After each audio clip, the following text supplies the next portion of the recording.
Boys and girls, I want to review unit fractions. Whenever I have the opportunity to make a model of a fraction, I always choose a rectangle. That's because, remember when I said before, if I would end up splitting it up wrong, I could just add another box. Okay, so when we're talking about fractions, we're talking parts of a whole. So let's look at this, and I want to break it into fifths.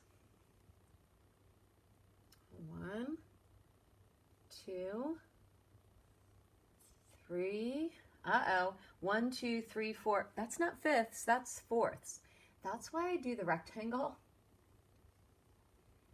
because now I can add another one. So I'm breaking this into fifths. The denominator, the down number, would be 5, because I've broken that rectangular bar that started out looking like this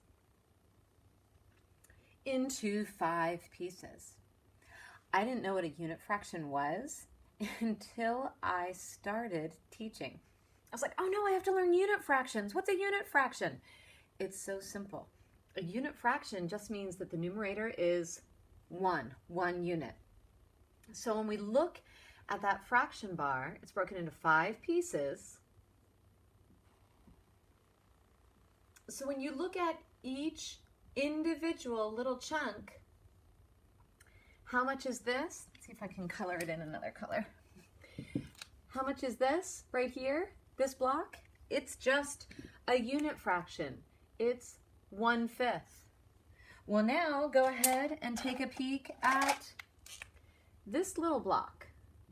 This little block, when I look at it, is just 1/5. Each of these little blocks is worth 1/5. 1/5 is a unit fraction. It's the small piece that the whole is broken into. Now, sometimes they'll ask questions about this. They'll say, oh, what fraction of that bar is colored in? Well, it's 1/5 plus 1/5, and that equals, you add the numerators, keep the denominator the same, 2/5. 2/5 of that fraction bar is shaded in, but each one of those little pieces is a unit fraction, 1/5. You're going to be labeling unit fractions today and identifying unit fractions. I know that you'll do a fantastic job.